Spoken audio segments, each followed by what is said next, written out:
ሰላም ሰላም የቡና አካዳሚ ቤተሰቦች እንዴት አላችሁ? ባላችሁበት ሰላማችሁ ይብዛ። በዚህ ቻናል አማርኛ፣ እንግሊዝኛ፣ ሂሳብ እንዲሁም ሌሎችን ትምህርቶች እያስተማርን እንገኛለን። የምናስተምርበት የትምህርት አማራጭ በኢሞ፣ በቴሌግራም፣ በዋትስአፕ፣ በጎግል ሚት ባላችሁበት ቦታ ሁናችሁ መማር ትችላላችሁ። ቻናሉ አዲስ ስለሆነ ላይክ፣ ሼር፣ ሳብስክራይብ እያደረጋችሁ ጀምሩ። ለዛሬ ትምህርት ይዤላችሁ የመጣው ባለ 3 ቃላት ምስረታ የሚሉትን ነው ይዤላችሁ የመጣው ማለት ነው። በደንብ አድርጋችሁ እናንተ ቪዲዮን እስከመጨረሻው ክትትል አድርጋችሁ ከተከታተላችሁ እርግጠኛ ሆኜ እናንተ ውጤታማ ትሆናላችሁ ማለት ነው። ባለ 3 ቃላቶች አሉ፣ እንዲሁም ደግሞ ባለ 4 ቃላት ነው መስርቼ ይዤላችሁ የመጣው ማለት ነው። በደንብ አድርጋችሁ እናንተ ከቻላችሁ ደብተር እስክሪብቶ ይዛችሁ ከኔ ጋር አብራችሁ እያነበባችሁ እየጻፋችሁ እስከመጨረሻው ቪዲዮውን ክትትል አድርጉ። አሁን ወደ ትምህርታችን እዚህ ጋር እንግዲህ የአማርኛ ቃላቶች እንዴት እንመሰርታቸዋለን? እነዚህ የአማርኛ ቃላቶች ናቸው።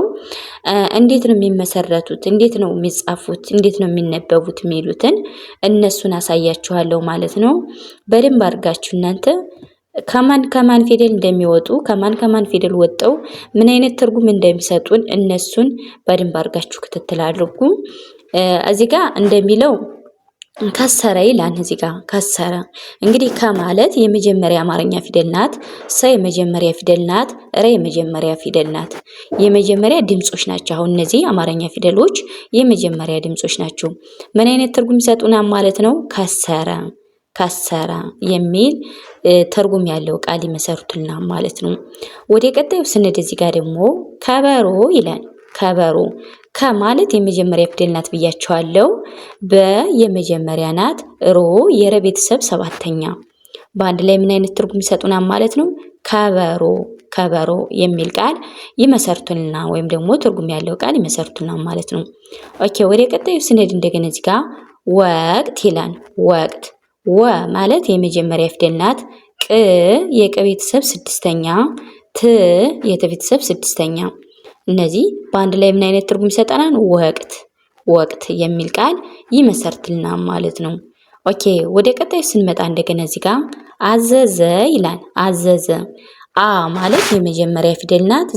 የመጀመሪያ እዚህ ጋር ዳብል ነው የተጻፉ። ስለዚህ የመጀመሪያ ድምጾች ናቸው እነዚህ ጠቅላላ ማለት ነው። ምን አይነት ትርጉም ይሰጡናል? አዘዘ የሚል ትርጉም ያለው ቃል ይመሰርትልናል ማለት ነው። ወደ ቀጣዩ ስንሄድ እዚህ ጋር ደግሞ ወራት ይላል። ወራት ማለት የመጀመሪያ ፊደል ናት ብያቸዋለሁ። የረቤተሰብ ስንተኛ? 4ኛ የምናገኛት ናት ማለት ነው። ተደሞ የተሰብ 6ኛ በአንድ ላይ ምን አይነት ትርጉም ይሰጠናል? ወራት የሚል ቃል ይመሰርትልናል ማለት ነው። ወደ ቀጣዩ ስንሄድ ወቀሳ ይላል። ማለት የመጀመሪያ ፊደል ናት ብያቸዋለሁ። እዚህ ጋር ቀ የመጀመሪያ ናት። ሳ የሰ ቤተሰብ ስንተኛ ነው ማለት? 4ኛ በአንድ ላይ ወቀሳ የሚል ቃል ይመሰርትልናል ማለት ነው። ወደ ቀጣዩ ስንሄድ እዚህ ጋር አመት ይላል። አመት የመጀመሪያ ፊደል ናት።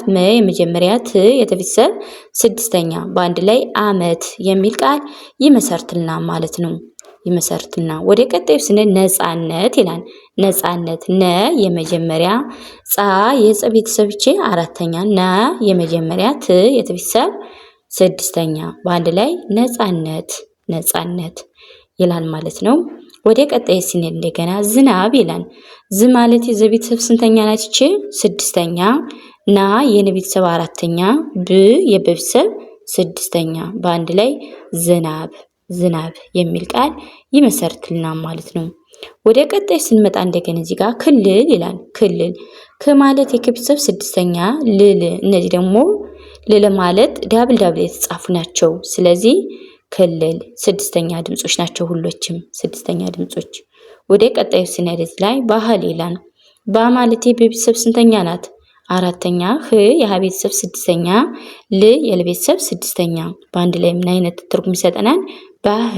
ባህል የሚል ቃል ይመሰርትልናል ማለት ነው። ወደ ቀጣዩ ስንሄድ እንደገና እዚህ ጋር ዘገባ ይላል። ዘገባ የመጀመሪያ የመጀመሪያ የበቤተሰብ ስንተኛ ነው ማለት ነው? 4ኛ በአንድ ላይ ዘገባ የሚል ቃል ይመሰርትልናል ማለት ነው። ኦኬ ወደ ቀጣዩ ስንመጣ እዚህ ጋር እንደገና ዘላቂ ይላል። ዘ የመጀመሪያ፣ ላ የለቤተሰብ ስንተኛ ናት ማለት ነው? አራተኛ። ቄ የቀቤተሰብ ሶስተኛ። በአንድ ላይ ዘላቂ ዘላቂ የሚል ቃል ይመሰርትልናል ማለት ነው። ወደ ቀጣዩ ስንሄድ ጠቃሚ ጠቃሚ። ጠ የመጀመሪያ፣ ቃ የቀቤተሰብ አራተኛ፣ ሚ የመቤተሰብ ሶስተኛ። በአንድ ላይ ጠቃሚ ጠቃሚ የሚል ቃል ይመሰርትልናል ማለት ነው። ወደ ቀጣዩ ስንሄድ እዚህ ጋር ጠላት ጠላት። ጠ ማለት የመጀመሪያ ፊደል ናት። ላ የለቤተሰብ አራተኛ፣ ት የተቤተሰብ ስድስተኛ። በአንድ ላይ ጠላት ጠላት የሚል ቃል ይመሰርትልናል ማለት ነው። ኦኬ ወደ ቀጣይ ስንሄድ እንደገና እዚህ ጋር ምክር ይላል። ምክር ም የመቤተሰብ ስድስተኛ፣ ክ የከቤተሰብ ስድስተኛ፣ ር የረቤተሰብ ስድስተኛ። እነዚህ ስድስተኛ ድምጾች ናቸው። በአንድ ላይ ምን አይነት ትርጉም ይሰጠናል? ምክር ምክር የሚል ቃል ይመሰርትልናል ማለት ነው። ወደ ቀጣዩ ስንሄድ እዚህ ጋር ደብዳቤ ይላል። ደብዳቤ ደ የመጀመሪያ፣ ብ የበቤተሰብ ስድስተኛ፣ ዳ የደቤተሰብ አራተኛ፣ ቤ የበቤተሰብ አምስተኛ። በአንድ ላይ ደብዳቤ ደብዳቤ የሚል ቃል ይመሰርትልናል ማለት ነው። ወደ ቀጣዩ ስንሄድ ጨዋታ ይላል። እዚህ ጋር ጨዋታ ጨ የመጀመሪያ፣ ዋ የቤተሰብ አራተኛ፣ ታ የቤተሰብ አራተኛ። በአንድ ላይ ምን አይነት ትርጉም ይሰጠናል? ጨዋታ ጨዋታ የሚል ትርጉም ያለው ቃል ይመሰርትልናል ማለት ነው። ኦኬ እንግዲህ እንዳያችኋቸው ቃላቶች እንዴት እንደሚነበቡ ከማን ከማን ፊደል እንደወጡ ምን አይነት ትርጉም እንደሚሰጡ እነሱን አንድ ባንድ አሳይቻችኋለሁ ማለት ነው። ለዛሬ ይዤላችሁ የመጣው ቪዲዮ ይህን ይመስል ነበረ። በሌላ ቪዲዮ እስከምንገናኝ ሰላም ሁኑ፣ ሰላም ቆዩ።